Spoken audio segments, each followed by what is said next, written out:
सब guys car info में आपका स्वागत है। टाइटल और थंबनेल देखकर समझ ही होंगे। आज अब बात करें कुछ ऐसे फीचर तो देखने में तो बहुत अच्छे लगते हैं, लेकिन जब आप उसको प्रैक्टिकल यूज में डेली यूज में लेते हो ना, तब आपको उस चीज से इरिटेशन होने लग जाती है। बिकॉज ऑफ वो आपका कहीं ना जो माइंड डिवर्ट करते हैं ड्राइविंग के टाइम पे।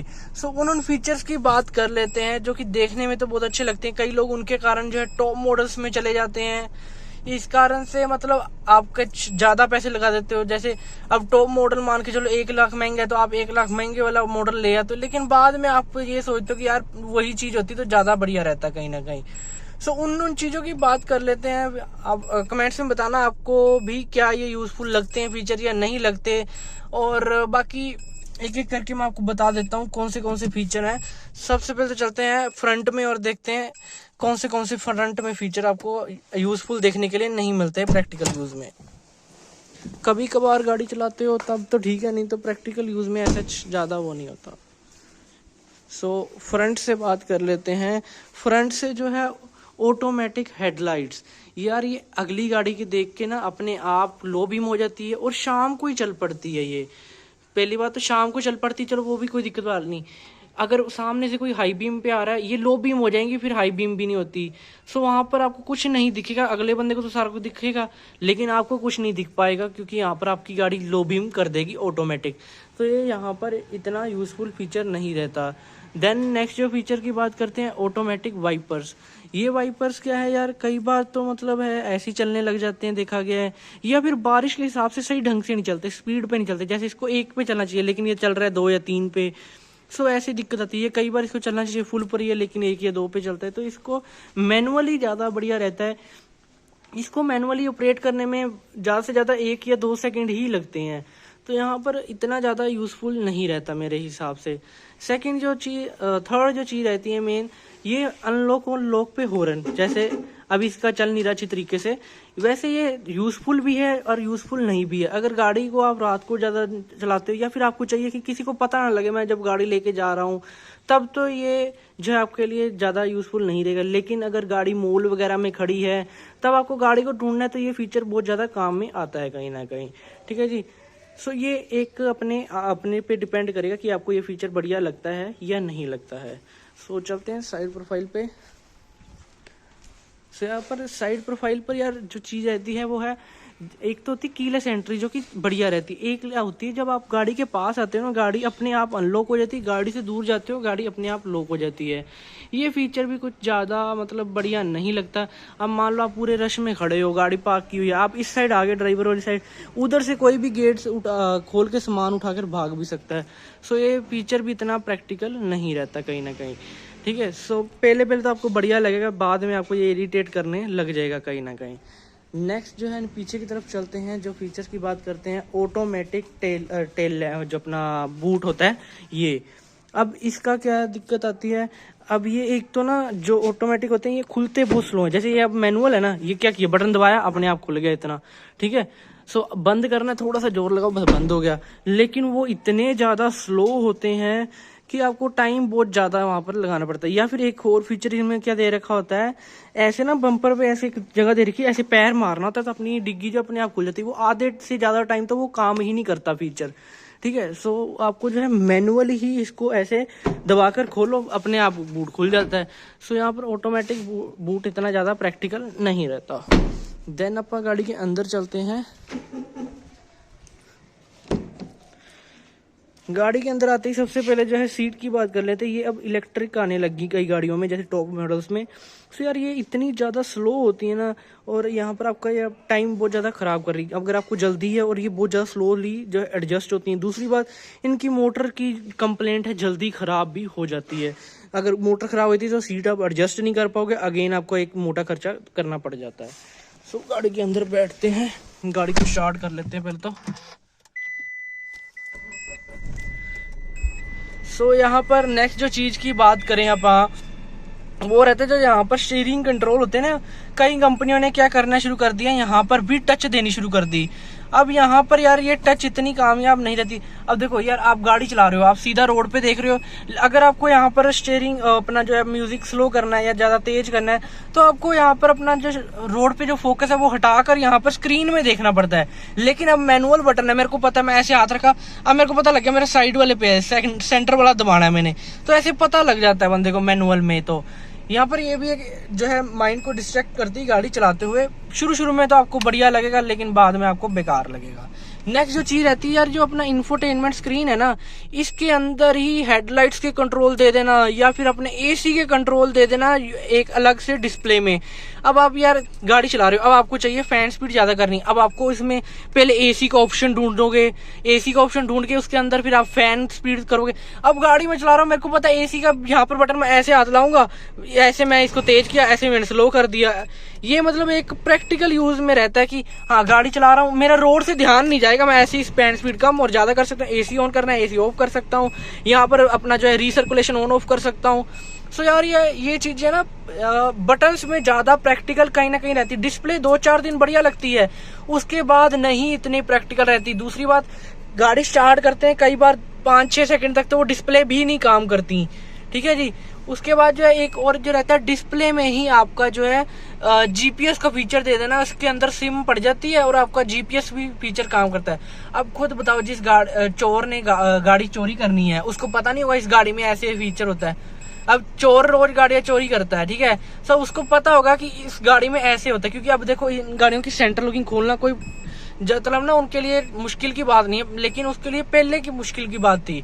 जैसे नई जब गाड़ियां चोरी ये आई थी तब उनके लिए मुश्किल थी, क्योंकि ये गाड़ियां खोलनी बहुत मुश्किल थी, लेकिन ये लैपटॉप से आराम से खुल जाती है अब तो यहाँ पर इन चीज का ध्यान रखें कि इसमें अगर सिम डलता है ना, तो उस जीपीएस पे डिपेंड ना रहे। जीपीएस एक ऐसी चीज होती है जो गाड़ी में छुपा कर लगानी होती है। कंपनी में तो यहाँ पर आपको बता के डाल रही कि यहाँ पर आपका सिम कार्ड डल जाएगा जी, यहाँ से आपकी गाड़ी ट्रैक होनी शुरू हो जाएगी। सो उस जीपीएस का कोई भी फायदा नहीं देखने के लिए मिलेगा जब आपकी गाड़ी चोरी होती है तो, ठीक है। नेक्स्ट जो चीज रहती है आपकी इलेक्ट्रॉनिक ब्रेक, हैंड ब्रेक। जैसे अब मैनुअल है यार, ये मैं ऐसी नीचे करके ऐसे ऊपर कर दी, ठीक है। अब इलेक्ट्रॉनिक आपकी गाड़ी मान लो रास्ते में ब्रेक डाउन हो गई, देन कई बार क्या होता है, इलेक्ट्रॉनिक ब्रेक अपने आप एंगेज हो जाती है और आप अपनी गाड़ी को साइड तक नहीं कर पाते। कई केसों में देखा गया है इलेक्ट्रॉनिक ब्रेक अपने आप लग जाती है, उसके बाद आप गाड़ी को ना इधर कर सकते ना उधर कर सकते, गाड़ी आपकी बीच रास्ते में अटक जाती है। सो यहाँ पर एक ये भी मतलब फीचर अच्छा देखने के लिए नहीं मिलता, प्रैक्टिकल यूज में आपको इतना ज्यादा नहीं बढ़िया देखने के लिए मिलेगा। नेक्स्ट जो रहता है कूल्ड ग्लव बॉक्स। यार देखो, अगर तो आपका जो है कोल्ड ड्रिंक वगैरह ठंडा है तो इसको ठंडा जरूर रख पाएगा, अगर गर्म है उसको ठंडा कर दे ये नहीं हो पाएगा, ठीक है जी। नेक्स्ट जो चीज रहती है हमारी वो है रूफ। अब आपको पता है इंडिया का क्लाइमेट क्या इतनी ज्यादा गर्मी होती है, ठीक है, उसमें आप क्या सनरूफ खोलकर अपनी गाड़ी को चला पाओगे। सनरूफ के कारण गाड़ी ज्यादा गर्म हो जाती है। देन आपका एसी चलाते हो तो एसी से आपका जो है एसी पे लोड डलता है और आपकी फ्यूल इकोनॉमी पे भी फर्क पड़ता है कहीं ना कहीं। और सनरूफ कई बार लीक भी कर जाती है, और इसमें सनरूफ में मतलब बहुत ही ज्यादा आपको ना प्रॉब्लम्स देखने के लिए मिलती है 90% गाड़ियों में। सो यहाँ पर सनरूफ भी एक ओवर हाइप्ड फीचर है, इसको आधे टाइम तो आप यूज ही नहीं कर सकते। अब गर्मियों में इतनी ज्यादा गर्मी आप इसको खोल नहीं सकते, सर्दियों में इतनी ठंड डलती है कि आप इसको यूज नहीं कर सकते। मतलब बहुत ही कम यूज इसका सनरूफ का होता है आपकी गाड़ी में, ठीक है। नेक्स्ट जो चीज की आप बात कर लेते हैं, ऑटो स्टॉप टेक्नोलॉजी, जो कि क्या काम करती है आपकी गाड़ी में। ट्रैफिक में खड़े हो, गाड़ी को न्यूट्रल किया, क्लच छोड़ दिया, गाड़ी अपने आप बंद हो जाती है। जैसे ही आप क्लच दबाओगे गाड़ी अपने आप स्टार्ट हो जाती है। अब मेरे को इस चीज का बात बताओ, इतनी गर्मी में अगर गाड़ी यहाँ पर आप बंद करते हो ऐसे ऑटो स्टॉप टेक्नोलॉजी से, ये बंद होती है, ठीक है, बंद होगी। अब देखो एसी बंद हो गया, अकेला फैन चल रहा है, ठीक है।